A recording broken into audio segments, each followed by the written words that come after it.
Hi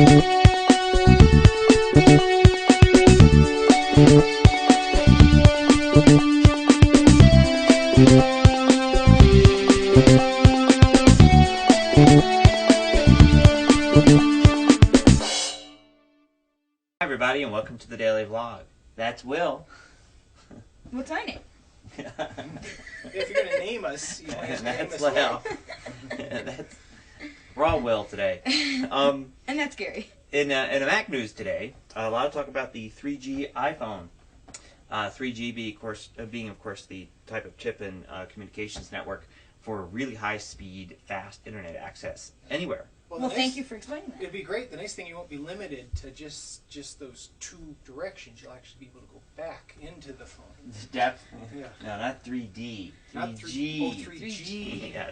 Sorry. So, but you know, I can't figure this out because the CEO of AT&T let this spill. I guess somebody asked him, "Is there going to be a 3G iPhone?" And he says, "Yeah, sure." In 2008. And but so I don't know if he let it slip or whether this was planned that AT&T could a say pseudo announcement, if you will. Yeah. Planned slip. So there will be. So we'll have to now. Of course, the thing is, there's a chip inside the iPhone. That's the Edge chip that communicates with the Edge network. Which is something different than 3G? Right. Okay. Something different. Now, I mean, technically, 3G describes a variety of technologies that could be used for high-speed access at a certain amount. Okay. Third generation. Edge actually crosses over into that. A good, fast Edge network like we have here in Denver, and like I've experienced in some other places, it seems to be the very 3G.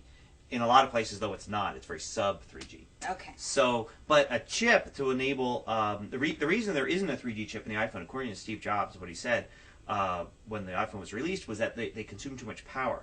So basically surfing the web with a 3G chip in it, it's going to kill your battery. Yeah, be a few hours of battery life, which is fine for a PDA. But for a cell phone, people when you expect really a full day. need it, when you really need to. And you don't want your ear to burst into flame from the heat from all that. Right. So basically, Jobs had to decide between two things. Either everybody's going to complain that the battery life in the iPhone sucked, or everybody's going to complain that the internet was too slow, and he chose the internet was too slow.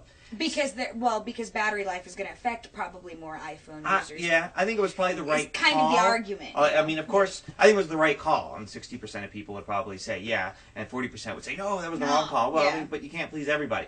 Indeed. But so next year, it sounds like I'm guessing there's going to be maybe a low power consumption 3G chip out that will go in the phone. And now, of course, it's important to look at the fact that the phone itself has got two communication devices. It's got the Edge chip and Wi-Fi. Yeah.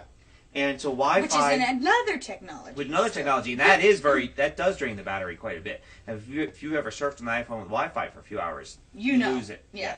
So Edge saves you a lot of power. But I guess the idea is that when you're out about on the go, you're using the Edge network, so you have that long battery life. So anyway, I'm thinking that there's going to be a low-power chip next year. But it's not going to make as much difference to people as they think it does. And so, go ahead. And there'll probably be a battery improvement as well. Hopefully. Because just everything's just but to move forward. The big thing is, of course, there's going to be another piece of hardware. Because right now, every iPhone that goes out in every country that it's in is basically the same exact piece of hardware. Yeah. Of course, hardware manufacturers always make revisions. I mean, there might be the antenna might be a slightly different thing. Yeah. There might be a slightly different deal going on. But there'll actually be like an iPhone 1.1 or an iPhone 2 or something that will come out next year that will be different. And I hope there's an upgrade path. I hope, I would imagine they are, because all the early adopters have iPhones. And they come out with a new one, the first people to buy are going to want to be the early adopters.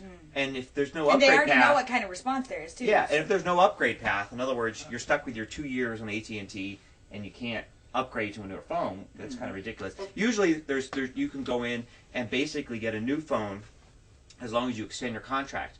I hope, though, because usually it's a 1-year extension, like when I got a new Sidekick. Through most major carriers. Yeah, when I got a new Sidekick, I had a 1-year contract on it. The 1 year was up, and I got a new Sidekick, I got the discount, and I added a year. What would suck is to have a 2-year AT&T contract, have 1 year, not even 1 year, maybe it's like 9 months into it, and then say, oh, I want to upgrade to a new 3G phone. and have to add 2 years onto that. I mean, you're basically your was- children's children are going to be on AT&T. Is No, what's going to But happen? if it follows the Apple upgrade path with their iPods, all the sharp corners will be gone, so your children's will be safe from. There you go to the curve. Yeah. And nice and stuff. So it'll be interesting to see what's going to happen next year, but this is the first confirmation we had that there is another piece of hardware, iPhone hardware, in the works, Interesting. and should have faster speeds. But we'll play the wait and see because Well, we we don't have really to. have another option. yes, do we have another option? We don't. No, so, we don't. Well, everybody, we'll have wait and see. have a good weekend and everything like that, and We'll be back on Monday. see you on Monday.